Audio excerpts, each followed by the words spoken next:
fired up. It's made a great decision. Great teammates, coaches, and other people who want to be Super Bowl champions. And we're going to do it this year. And we're going places because we want to go places. Touchdown, Detroit Lions!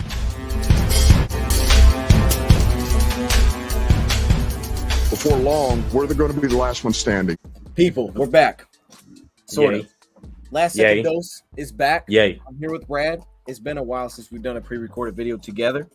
With training camp, imagine this is the corner. Here's training camp. Here's us. You see what we're doing here? So that's how close we are to training camp. So we're going to be previewing. Brad gets it. We're going to be previewing each positional group heading into training camp. But we're not doing cornerbacks because I already did cornerbacks. And the video was an hour long. We ain't doing that. It took way too long. It took a long time for me to break down and do a report on each player. So forget that. We're going to keep this very simplified. We're going to give our takes, a couple of key notes on each player. We're going to preview each positional group. We're going to show some stats. We're going to show some numbers as usual, but it's going to be much more simplified. And I got Rad to help me out because, I mean, you know, I need a little bit of help with this. Rad, how you doing, man? What's up? Yo, you know, I'm doing good. I'm feeling good. Thanks for having me. You know, we're going to break down the running backs like you already said. I'm ready to get into it, though. So, I mean, I know you mix stats. You know me, I just kicked the real deal, Holyfield. But it is what it is. And let's get down to the biz. Ooh. I like that. Oh, you came with a lot. That also that beat turns on and a switch flips. Hey, man. You had the I'm ready. New thing? What was that? What was the? That's that Usher. Let's go. Oh, that's Let's Usher. go. Let's go. I don't know enough about Usher. Usher got good music though. I like Usher's dope. I just don't be one of the best R&B artists. He said, "What's that? That's the new Usher, baby." I rock with Usher. I just don't know what that is. All right, Brad, let's do this. Let's jump right into it. We're gonna start with your boy, because this is your boy. We'll start with Deandre Swift, who former second-round pick. It's a big year. We know it's a big year because he's going into year 3, and because we're gonna get extension talks. We're already getting talks about that, but we're gonna get extension talks after year 3 because that's when you can start talking extensions. This is a running back that last season played in 13 games. He started 4 of those. Technically, even though that's kind of thrown off because this is according to Pro Football Reference, but technically Jamal started a lot more games because he was the first running back on the field. But that's not important. What's important is how many carries he's actually getting. And what's also important is that the guy needs to stay healthy because last year, 3 of those games that he played in, he had less than 10 carries. That's not enough. We need Swift touching the ball more than that. So towards the tail end of the season, we start to see less of Deandre Swift due to injuries, a shoulder injury that popped up.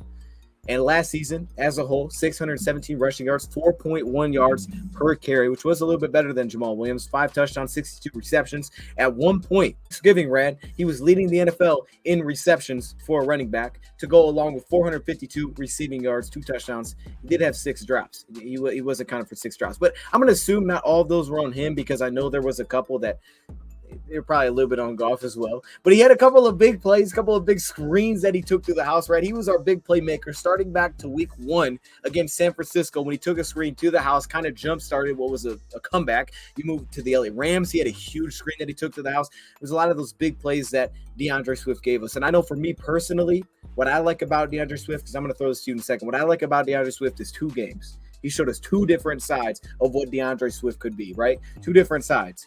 Number 1, Pittsburgh Steelers. The guy went for 30-plus carries in that game, 139 rushing yards. He was outstanding in that game. He only averaged 3.9 yards a pop, but he was really good. We had to lean on him, and we did. And I think it showed how much the coaches really liked the guy, but we had to lean on him because of the weather. Goff was also dealing with an oblique injury in that game. And then, which, man, we should have won that. If we had a kicker, we win that football game. He basically put the team kind of on his back in that game. I got a lot of for that. And then he moved to the Baltimore Ravens game. Lions had 0 points going into half. Second half, it's like, okay, everything's about Deandre Swift because we really couldn't push the ball downfield and we were struggling to pass protect. And he took off. I mean, he just did everything in the second half for us. And again, we took the lead in that game. We just couldn't get the stop to get us off the field. Took a Justin Tucker record-breaking field goal to beat us in that game. So twice we saw him put the team basically on his back. I gotta be honest, Ram. I know there's like the plays against the Packers where he was a yard short of the first down. But when I rewatch Deandre Swift, and I see really the heart. I mean, the guy he just got a lot of heart when he plays. I know you can see sometimes you can see the energy on the field. He doesn't look the most happy. He looks a little bit, frustrated, but I like that. I'm not mad with my running back being frustrated. There's certain positions that I'm okay with letting out that frustration on the field, and one of them is running back, and that's Deandre Swift. Like, Red, nothing gets better than the play against Minnesota. Again, hey, take the lead. We just didn't get the stop at the end. But when he runs over the defender who's caught flat-footed, just runs him over and takes him out of bounds with him. I mean, the guy had, as we can see by the statistics, he had 9 broken tackles and 8 broken tackles coming off of a reception. I can rock with that, especially for a guy that's 5'8", 212. So, Rad, this is your boy. This is Mick Swift, though. I haven't heard you say that in a while. What do you think about Deandre Swift heading into this training camp? And really, like, what do you need to see out of Deandre Swift this year? I need to see Deandre Swift stay healthy. I think that's his biggest concern, because when he's on the field, I mean, he's our playmaker out of the backfield. One of our top playmakers on the offense. Carry that heavy workload. It's just him staying available. This year, I would like to see him play at least 15 games this year. I mean, I know running back's probably one of the most beat up positions in the NFL. So sometimes you do have to sit out a game, things like that, nagging injuries. But I want to see him play through some injuries. Years in the NFL, he has not played a full season. Because I think if he plays a full season, he can be 1,000-yard rusher. With this offensive line and the way we like to run the ball now, I think he could easily be 1,000-yard rusher. I just want to see the guy make it through the whole season. I would love to extend him because I think he is a part of the future. He's a part of our foundation we're building on. I think he's a good running back. He's not the best running back out of this draft class. That's Jonathan Taylor. That's what I really wanted. But I'm happy with Swift. Let's stay on track. You hit on the screen plays he's taken to the house. He's shown he can run in between the tackles, outside the tackles. He can do it all. I like Swift. I think he's going to have a big year as long as he stays healthy. We all know who Deandre Swift is. We know what he's about. And to what Rad said, we had someone in the chat earlier. We're going live on Rad's channel that said he wants to see him hit 1,500 scrimmage yards. And I'm looking at this right now. The guy had over 1,000 yards from scrimmage. And like I said, 3 games at the end of the year, he barely carried the football. There's one with like 3 carries. So to already see that, which means basically 10 games really playing in, and we're probably going to see consistently that his rushing attempts are like in the 15, which is I'm fine with. Stay in that 15, carries range per game. But the Lions want to run the football. And then what he brings out of the backfield is, I mean, he was a big-time playmaker. And I mean, that could lower a little bit with the receivers that we have, but honestly, I don't think it's going anywhere. I think Swift's going to continue to be a big-time playmaker out of the backfield. He's going to continue to get a lot of passes thrown his direction. I want to see the shots, absolutely. But Swift is he's reliable out of the backfield. So, for me, man, I'm with you. I think Swift has a big season this year because he has to have a big season. We know it's already dangerous to pay running backs. It always is. But all the talent's there, and I think that gets thrown out a lot. But I think realistically with Swift, he's very talented. And, yeah, when I go back and watch Swift, I'm much more impressed with him than I think. During the season, you get caught up in the losses and things like that, and you try to pinpoint and pick little things out. For the most part, man, I like the energy and the way that he plays the game. And, I mean, with that being said, hopefully he stays healthy this year. And that leads us to the power back, Rad. And I know you were hyped when we got him. I remember Kobe. Shout out to Kobe if he's watching this video. Remember he called it? I don't know if you were in the chat, but I remember him calling this, saying this is the guy that he wanted. This was Mr. Jamal Williams from the Green Bay Packers, who said the Lions are feeding him good, Rad. And you look at them statistics. He's 6'2", 212, a little more of the power back. Don't try to tell me this is the guy. This guy is the same weight of Deandre Swift. I don't believe it. So I don't know who came up with those numbers. I don't believe it. Deandre Swift's bulking up. Like you said, Deuce Staley said he's got to be able to play through injuries. Got to be able to play hurt. Not injuries, play hurt. So with that said, Jamal Williams, our power back, last season, played in 13 games for us, 600 yards rushing, 3.9 yards a pop, 3 touchdowns, 26 receptions, 157 yards. One thing about Jamal Williams, I thought he'd be a bigger part of the pass game than maybe what he was for us. Me too. Because it felt like on pass downs, if it wasn't Deandre Swift, if he wasn't healthy, Godwin was our guy. We go to pass downs, we put Godwin on the field, which I'm cool with. But Jamal Williams is one of the best pass protectors in football. He's got hands. We've seen that when he came here. I guess the thing is they don't feel like he's a home run threat when he catches the ball. He reminds me a little bit more of a Joy Bell when he catches the ball, right? I mean, he's going to run you over.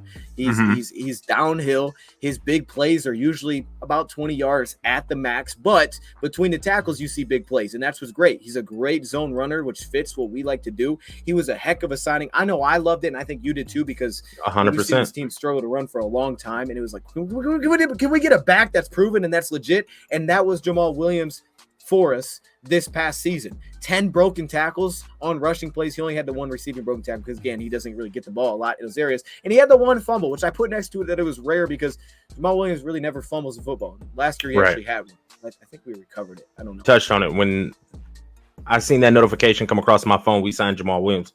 I was pumped. Like, okay, we got a 1-2 punch in the backfield. I like it.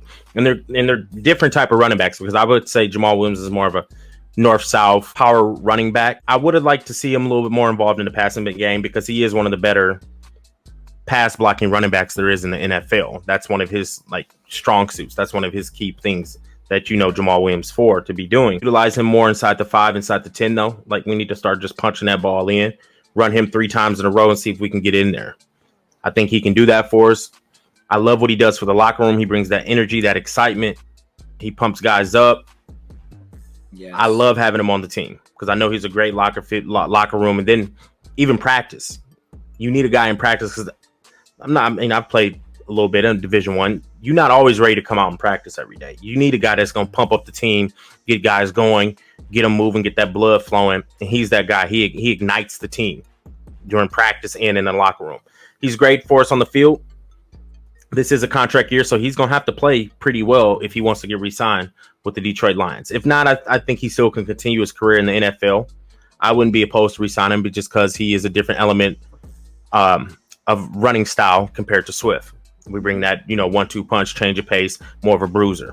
But I like Jamal Williams. I love the signing. I think him and Swift will be I think it's going to be another split, 50-50, 60-40. Hit on something there I didn't bring up, but you're right, man. Culture, all those things. And the fans love him too. I mean, the energy is always there. He's always got the dance moves. Jamal's got all that going for him. We love that. We do need to get better as a whole when we're inside the red zone. And we're going to hit on that at the end of the video because I have the numbers to show it. We hit on it in our last video as well. But we got to get better there. And the thing is, like you said about Jamal, which I love, is there was a lot of questions. Remember, there's people like, well, who's our power back? We need to go get a power back. It's like, nah, Jamal can handle that. That's Jamal. He handled that with Green Bay. I still think he can handle it here. We just need to pick up blocks. But to me, I trust Jamal to go give me that yard. I mean, I saw it against Baltimore. He didn't always get it, but I think we got to block better. But I trust him to give me that yard. And I think more often than not, like you said, one area where we want to see Dan Campbell improve is that sometimes last year we understand the tempo, but it was like, man, it's 4th and 1. Give Jamal the ball. I mean, I love Deandre Swift, but don't play around with it. Give Jamal the ball. I mean, plus, I don't want Deandre Swift taking a lot of those hits. I want Jamal with the football when I need a yard and get out of the way because I trust him out of everybody on the roster. And if this is what our running back group is looking like, we don't have any new additions. He continues to be that guy for us. The one big thing, though, we have to hit on is the contract because his cap it is $4.37 million. And I never thought they would cut this guy.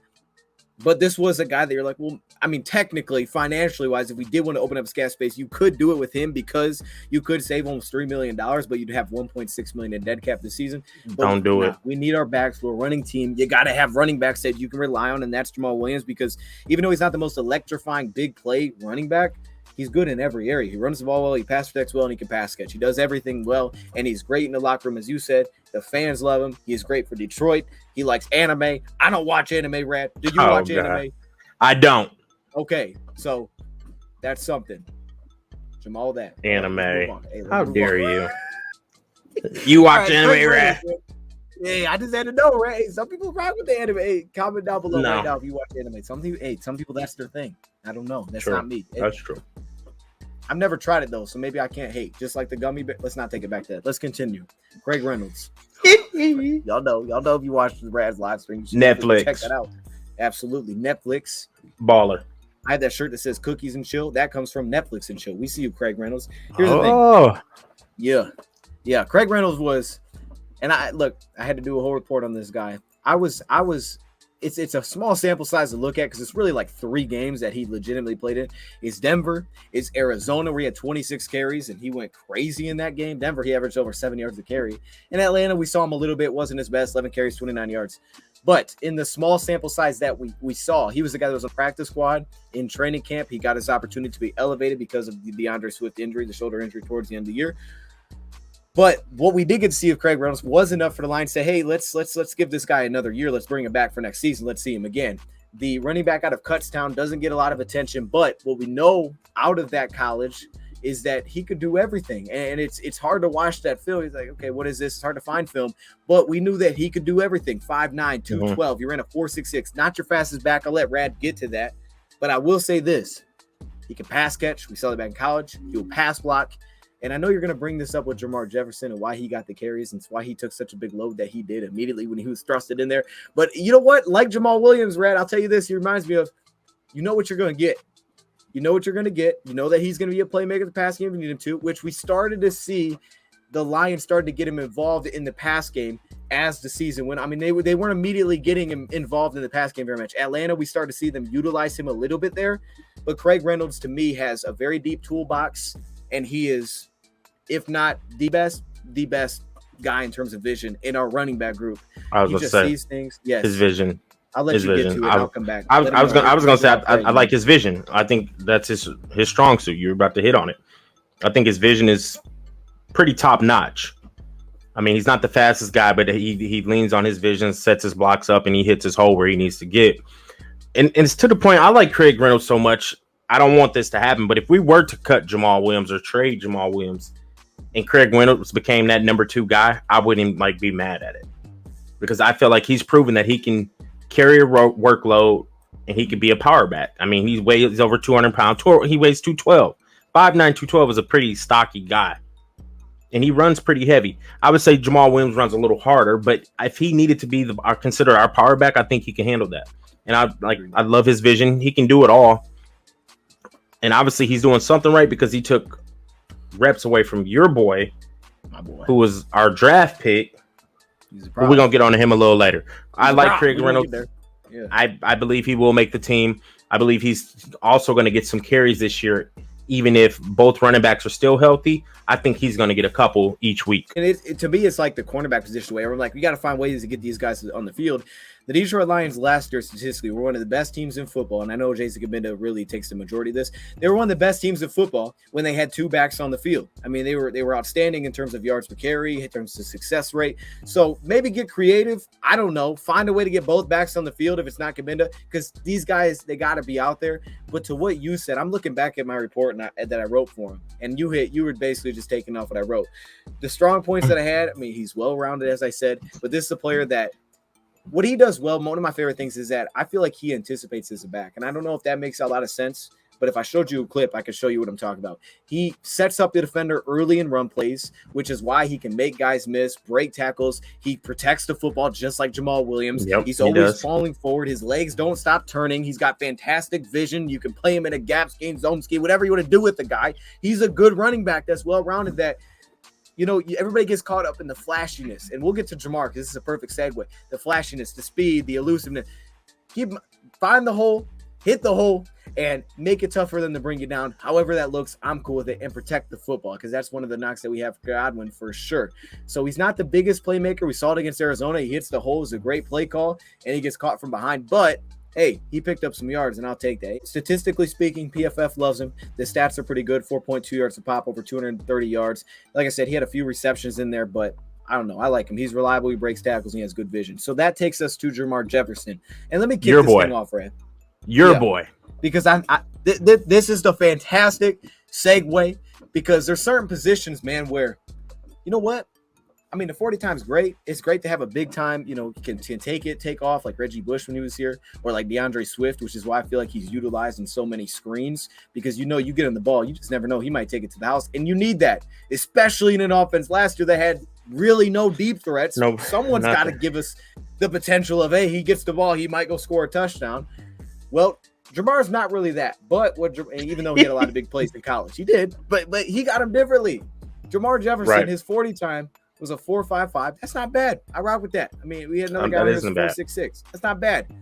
But what's great about Jermar, just like Craig Reynolds, I mean, hey, you know, we're seeing what Brad Holmes is about. What kind of running backs does he like? Well, these guys that he's finding, the diamonds in the rough, they got fantastic vision. He's a big-time zone runner coming out of Oregon State who, like I said, he had big plays, but that's because he could find the hole. He's not going to break the most tackles. He's not going to be very elusive. We saw in his big touchdown run against, you know, Pittsburgh that he's just you know, hold on to football like this. Guys are trying to drag him down because he's going to hit that hole. And what he does that I love so much, and I saw some of this against Minnesota, is that he's going to do his best to not get a negative play. You know, a lot of those wide zone runs, things like that you get where it's like, oh, this could really go wrong. We could get -5 yards. He'll give you 0 because he's going to get back to the line of scrimmage. He's going to find a way to just not let it be negative. And that's one thing that I really like about Jermar Jefferson, though. But I'm a big fan. He's got outstanding vision. If there's anybody that can compete, you'd have to go back to Oregon State, which I can't really put him above Craig because Craig had a bigger sample size. But I'm a huge fan of Jermar Jefferson. Vision, I think, is his strong suit. And I remember when we drafted him, I went and watched some Oregon State, and I was like, I told you, I was like, he reminds me of, like, honestly, a low budget Frank Gore. Not the super fast guy, but just can set up his blocks, get through like a little tight space. And that's what Jamar Jefferson was doing on Oregon State film. He did have a few reps with us this year, and I thought he was actually solid. But it's something missing. I don't get how these undrafted guys has came in and took reps from him. That's the only thing. I just don't know what's going on. I don't know if it's the locker room or pass blocking, or he doesn't know like the plays. He can't remember the plays, something like that. Coaches, for some reason, just don't fully trust him. And that's what it is with me with Jamar Jefferson. I think he is good. From what I've seen, he is good. I see why you're hyped about him, things like that. I like the kid. I just want to know somebody don't trust him in the organization because he let a couple people take his reps. I mean, Godwin was taking his reps. Reynolds took his reps. So that's what I just don't know what the unknown is. But when he was on the field, he did do well. He scored a couple touchdowns for us. I love his vision. He runs hard, not the fastest guy. This, to what you said, like Craig Reynolds, he was outstanding in the preseason. Well, I wouldn't say like Craig Reynolds on that level because, I mean, Craig Reynolds separated himself. Jamar Jefferson was a higher running back on the depth chart, and he played well when he got carries. He made some big plays. Remember, I think he jumped over a guy, but Craig Reynolds was different. I mean, he took full advantage. Yeah, because you always just felt like, well, we do have Craig Reynolds. I mean, we could bring him up. His preseason was that good. But I remember Jamar Jefferson was very good in training camp, too. He's just natural. He's a very natural rusher, and that's what he is. He's not the most athletically talented, but could it be a timing thing? Because the more I'm looking at this, right, I'm thinking about it like this. So Jamar Jefferson had his injury in Pittsburgh. He had 3 carries for 41 yards. He was very good. He had the huge touchdown run. He gets injured in that game against the Pittsburgh Steelers, and when I'm looking at his game-by-game stats, he didn't see him really again on the field until Minnesota, where he had 5 carries for 18 yards. So because of the time that he missed, we got to see Craig Reynolds, and it was just like, well, he played well. So it's like, how can you not give him carries? Right.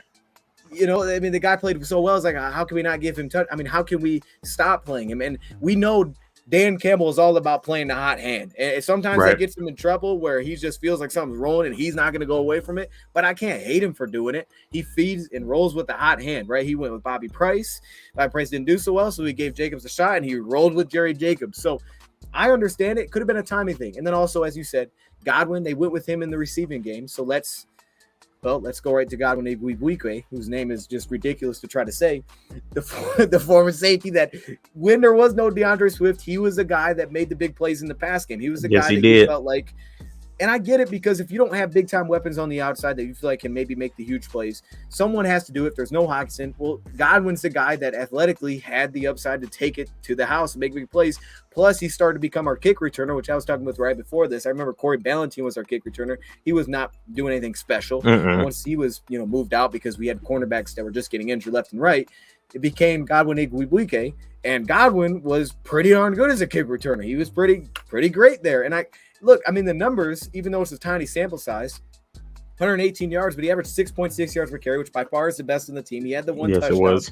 7 receptions for 60 yards. Oh, it's a small sample size, but what's concerning with him, and I think you could chalk a lot of this up because he doesn't look like, to me, I think Jermar looks natural. Godwin looks a little bit different. He looks a little high cut when he runs, things like that. But stiffer. Yeah, he looks a little more stiff. He's just fast. He was a former safety, so I think you could probably chalk a lot of that up as this isn't, he'd done it before, but he was a safety. That's transition. That's very athletic, but two of his biggest concerns, his biggest concern is ball security. And I'll let you get into this, but the stats show he had 2 fumbles last year. He had another one against Denver that I'm pretty sure went out of bounds, so it didn't count right next to the goal line. Fumbling concerns, and he also had 2 drops last season. But 3.4 yards after contact. So it's a little different, but man, he was still a big-time playmaker, and that's why it's hard to cut him out and be like, well, he's not making the team because he was big-time as a kick returner too. So, Brad, what's your thoughts on Godwin? I think he's a guy who's going to make the roster by being a special teamer. Because as far as running backs, he's not the natural running back like the guys ahead of him. I mean, you can actually see it. But he does bring that big playability when he does get the football in his hands. But then the downside is he going to turn the ball over? And can the coaches trust you? That goes right along with trust. If you're giving up the football, we can't trust you to keep the ball going, keep the drive going, because you might fumble. And he did deal with that a little bit last year. He was our kick returner. But I think if he's going to make the 53-man roster, it's going to be through the special teams. He's going to have to he's going to have to leaps and bounds take that kick return spot, because if they find out that we have another kick returner and they're average, about like neck and neck, they're probably going to go with the other guy. Let's say it's a receiver, for instance, or even like a Mike Hughes. You know what I mean? Like Mike Hughes at this point is going to bring more versatility, because Mike Hughes can play nickel, or he can play on the outside, and you can return our kicks. He's just returning kicks, because as far as getting snaps at running back, I don't see it happening unless somebody get hurt, and I don't want nobody to get hurt, because I think Jamar Jefferson and Craig Reynolds are actually better running backs than this kid, even though his average was 6.6 yards a carry, because he's lightning in a bottle. You get nervous every time he gets the ball. Like, you know what I'm saying? So I don't want that feeling. Like, we, as Detroit Lions fans, there's already other things we got to deal with, like the referees and all that bullish. We don't have to worry about a running back who's going to fumble. So Godwin, he did his thing, but I think his run with the Lions is probably over, or he's going to end up at the practice squad for us. Wow. Okay. Well, I mean, I mean, that's tough, right? We already going there. Anthony Lynn he spotted that he could play running back, gave him a shot, and it worked. You hit on a great point, though, because, the question, a big question with him would be, is he the special team guy? Is he the kick returner? He's not a punt returner. You know, Khalif's going to hold that down. I believe he will. So then it's, do they give Mike Hughes a shot? Because like I always say, I think it's really hard to separate players in training camp when they're doing these kick return. Just from what I see, I was like, how do you say this guy's a better kick returner? They're not hitting each other. They're not going full speed. They're walking through. I'm like, I don't know how you could do that. So do they just go with the guy that they already saw last year, who was a good kick returner, but that's a roster spot? Or do you go with someone else to possibly open that up? That's what's going to be interesting. That has more versatility and that can do more things for the team. And so, and you look at Godwin's contract. This is the last year of his contract versus Jamar Jefferson, who's a rookie draft pick. So he's got 3 years under contract. So it's going to be tough. I'm going to roll back to that when we get to the final thoughts. Let's go to the fullback. I'm going to have to include him, even though, look, here's Kabinda. Let's make it clear, Brad. Kabinda's a solid player. He's locked. Only fullback. He just got paid. The Lions are going to cut a guy who just got paid $1.5 million cap hit. He's got 2 years under his contract. If they cut him, they would have $2 million in dead money and actually lose $500,000 and don't have a fullback. Makes no sense. Absolutely. He's a lot solid player. I think we could utilize him a little bit more in the passing game. That's it. I don't really have much to say about our fullback. I mean, it's a fullback. That's it. I'm done. I'm done with Kabinda. Right. Okay. Hey, we'll keep this one short and sweet, though. Now, PFF loves his rush grade, right? I mean, 82.3. It's because he only had 3 carries. He had a very good run from fullback where they just handed against Pittsburgh. Hey, Pittsburgh, we have some runs now. Okay, I see you. Right. Or was that Cleveland? It may have been Cleveland. I don't know. It was one of the two. I know ugly games. He had a good run. Now, Goff has talked him up a little bit. Some of these players have talked him up. They're like, hey, he's showing some versatility. Because Kabinda has really he's all over the place. He started off as linebacker. Now he's playing fullback. And now they're trying to expand and say, well, can he be more of a receiving tight end? Like, what way can we find him on the field? And to me, you're probably going to see him be more involved in the receiving game or they're at least going to try to, because they paid the guy. Now, they didn't pay him a ton of money because he's a fullback. There's not a big group of teams that actually pay fullbacks. The Lions did it. So I'm going to assume they're going to want to try to find the versatility that they can, and they believe there's something there as a guy that can also be a receiving threat, even though he was listed for 2 drops on 16 receptions. He had the touchdown that came off the fumble from Amani that he scored. What I like about Kabinda, bro, is you don't want to play with Kabinda. Okay, I know that Dan Campbell speaks up Jared Davis, and he's like, look, he's gonna split your chin open. Jason Kabinda is a problem. I always see this guy come around, and they always use him on motions. They try to line him in different spots, so the versatility is cool. But to me, they move him around because they want him to hit somebody. And when he does, man, you feel it. You can hear it. Like, it's different when you watch it on film. Boom! It's like, okay, Kabinda, stop. Saw that against Arizona. So Kabinda, he'll be our fullback. Let's move on to our final running back. Seems to have a lot of hype within the Lions fans, this group, and that's Greg Bell. And I know this is your boy, right? Anyway, Greg Bell. Hey, Greg Bell, 5'10". Don't do that. Don't do that. Don't do that. I'm sorry. No, really. Go ahead, Brad. Go ahead. No, you go, because I really don't know too much about him. I watched a little bit of his San Diego State, and he's cool. I mean, runs hard. Look like he has. Honestly, I think he has solid vision.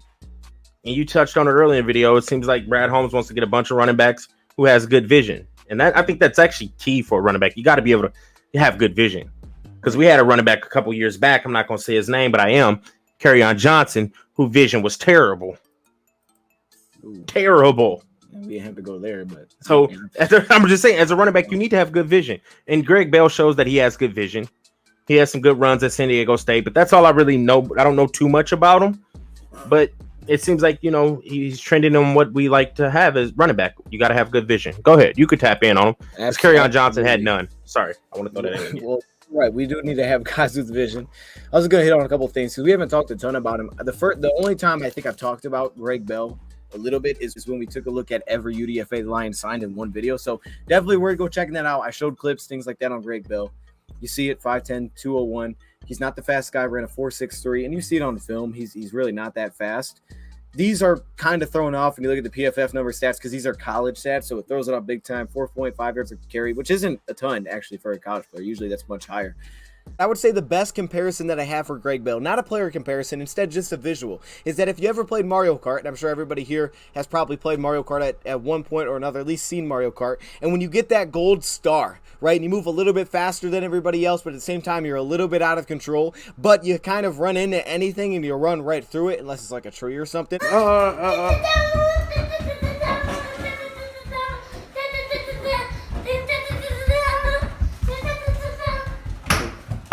That's what Greg Bell reminds me of. As soon as he touches the football in that wide zone rushing scheme that San Diego State utilized, he looked like he just got the gold star, and he was going crazy. That's what I see when I watch Greg Bell, and it's, of course, not the perfect prospect in terms of passing situations. He really hasn't been utilized in the pass game whatsoever for San Diego State, yet he is occasionally, from time to time, out of the pistol or out of the shotgun, utilized in pass protection, occasionally, and he's pretty good with getting connection on somebody. Usually not blowing guys out of the play. Usually he goes for a low block. Every once in a while you will get a smack in there. Very willing pass protector, but at the same time, as I said, his third down value is a little bit up in the air because he hasn't been used much as a receiving back out of the backfield, and it's just here and there that he used in terms of pass protection. Though I feel like he can be utilized in pass protection. That's a huge part of the game in today's game. We know Jamal is a fantastic pass protector. That's an area where Jamar Jefferson continues to work, and the Lions work with all their running backs in this position. So he has been utilized as a pass protector, and he can hold it down, just not much in the passing game.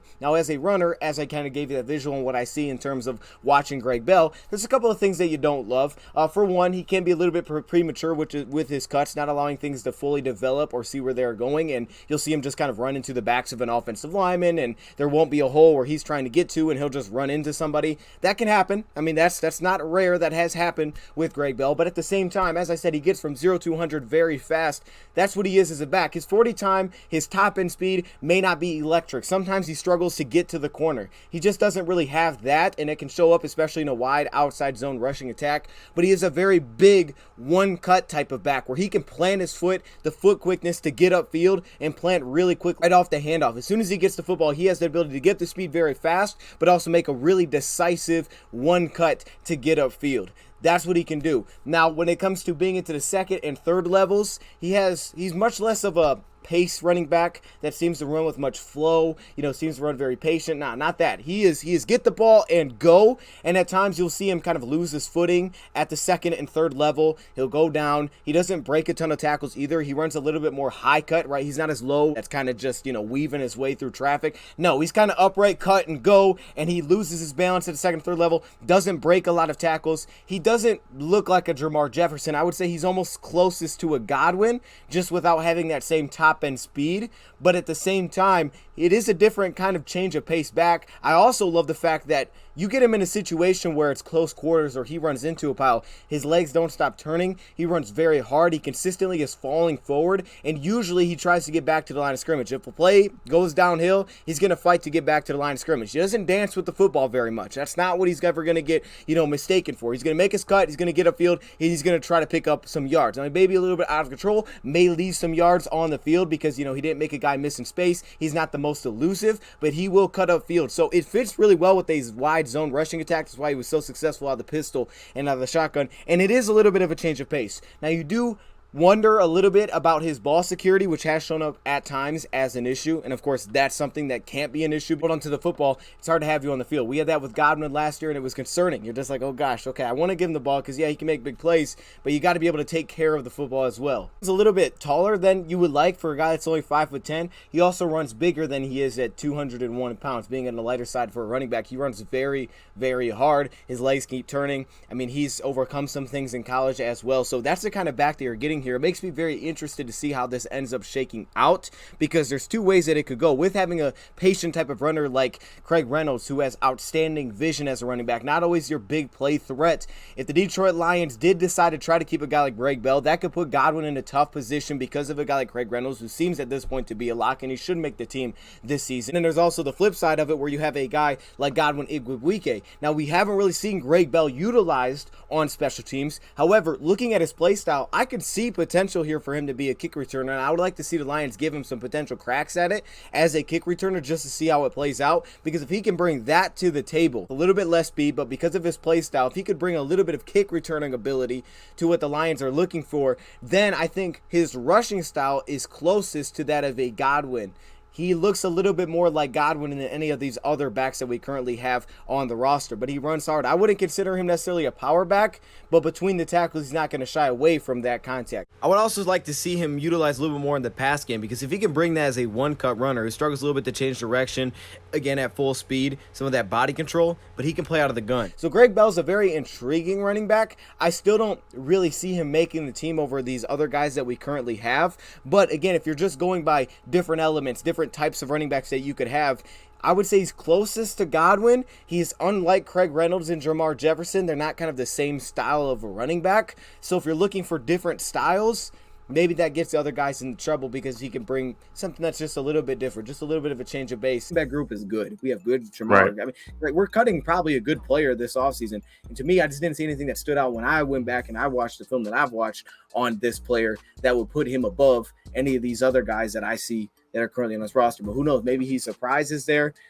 I just don't really see it. Also, another issue is that he hasn't been really any kind of playmaker in past situations. You're already fighting an uphill battle as a UDFA that wasn't utilized a draft pick, that is in a tough running back room, that already has a kick returner at running back. So I'm not really, it's going to be a very tough spot for him to try to kind of follow his way into.